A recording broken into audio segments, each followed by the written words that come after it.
Hey viewers, welcome back to the channel. Got a pool update video for you. We have done the backfill and we are preparing for concrete. So the backfill is done and the forms are up for the patio. So I want to give you an idea of what it's going to look like.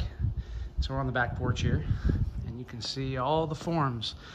So we got a sidewalk coming off from the front driveway that will wrap around and then connect all this porch, and then we go all the way around the pool with the patio. So let's do a walk around. We'll start here and we'll give you an idea. So to start, what I did, so the sidewalk here coming off the driveway, right? I decided to rock in all this area to kind of do some xeriscaping, mainly to save myself the trouble of weed eating and whatnot. Plus, if I need access to anything, it's just nice. It'll just look a lot nicer, I think. So now it didn't go exactly as I planned, because we got 4 loads, 40, 10 times 4, 40 yards of number 57 3/4 inch clean gravel. That is what you need to have for your backfill of the pool. That is a requirement, and it's an expensive requirement. In my case, I got to pay $4.25 a load for this stuff. So you do the math. It adds, that material adds up. But that's what you need. So the extra that we had, we started using for grading on the concrete. And you can see kind of here, right? This all is kind of number 57 clean gravel. Looks a lot nicer than this, okay? Because what we decided to do, because to save some cash, especially for finishing out the concrete, is I needed to get one more load of material. And so decided to get some crusher run instead. It's cheaper than the number 57 clean gravel, and works fine for the concrete. So that's what we did, and we used the rest to fill in. And so it's not perfectly symmetric, but it'll work. It will work.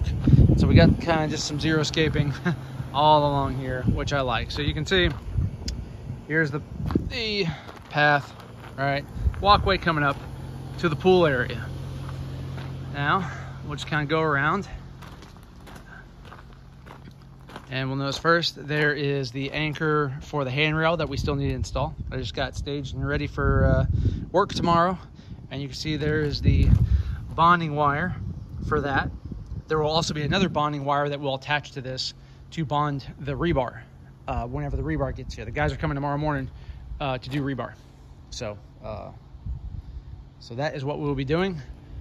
See here the drain. So here's the drain. And actually I'll talk about more of that at the end, but that is the drain that we chose. Turned out pretty well. I probably would have extended a little further, but that's less than 10 feet, and I didn't have a 10-foot section, and I didn't want to chop it and buy another one. So this covers most of the length of the pool, which is kind of what we was going for. And so we really don't need a drain over there, so I think it'll work just fine. There's the skimmers. These skimmers, the way you set the level on these is they have a little sliding collar. So basically what I'll have to do is hold that up to level, and then for setting the height, I think what I'm going to do is just duct tape it just to hold the height. I think that's going to be the easiest. So that's what we'll do. Here are the deck jets, and basically what they do is inside there, you can't really see, that's where the nozzle will protrude, will be recessed, and you can aim it and shoot up. So you can angle it any which way. To rough these in, you basically pull out the nozzle and thread in just a PVC plug, like a 3/4 inch PVC plug for the rough end. And then this cap comes off, you put the real nozzle in, and then you put your actual colored cap. So I've got gray caps to match everything. That'll go on this when it's all done. So this is just essentially a mud cover for the concrete. And then it accepts 3/4 inch pipe on the back end, just a glued fitting. So there's that. Let's talk about this drainage ditch now. So this would have been installed, but I screwed up. I didn't have the right set of adapters to adapt to the outlet here. So basically how this works, right? I got this little 2-foot section that, snaps on like that, and then it has a downspout that will connect down to my drainage ditch. You remember, here's the 4-inch corrugated that we had buried and tied into the 6-inch main line that goes out to the creek. And if you had followed my other videos, you know how much I hate all these different sizes of piping and how to adapt them from A to B to C to Q. In the case of this, I thought I could just snap corrugated in here. No, sir. No, sir, you can't. what you actually have to do, sorry, blocking the camera, is adapt it. So in this case, I think I actually had this lying around that I bought for this kind of system, and I probably bought it for this, but no, this is the stormwater and drain, you know, thin wall pipe, but this is a pipe connection that is accepting a hub and not a hub connection. So they're the same diameter. So what you need is something like that, right? So this thing is the corrugated to, was it thin wall PVC, right? The storm and drain adapter. So that, right? It fits in there like there. And then this guy goes in there. And this guy also fits on there. So it is a hub sized, there's the specs. Oh, no. Here. All right, so you need 4-inch stormwater and drain hubs, the thin wall PVC, all right? So in my case, I got a 90 and a 45, and I'll let the guys dig that out and finagle it to get it connected and get it all tied in.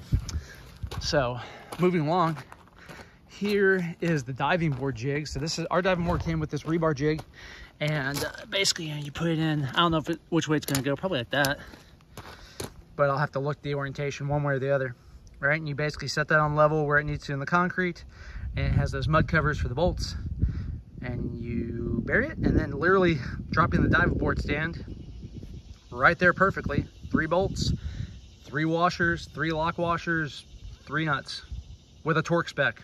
Don't ignore the torque spec on something like this. Get the torque wrench out. And if you don't have a torque wrench and you're watching my channel, why don't you have a torque wrench yet? Moving on.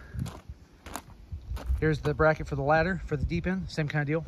All right, we just gotta set it in. I guess I can go detail on these kind of things. The other bracket is the same. So you just set these where they need to be, build them up, down, whatever. They got holes here for rebar to hold it in place. And then they also have grounding lugs.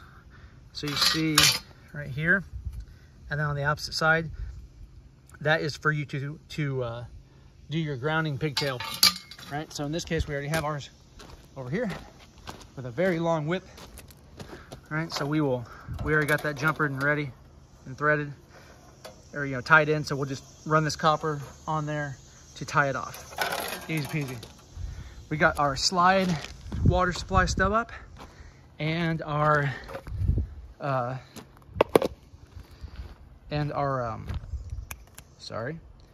2-inch future waterfall stub up.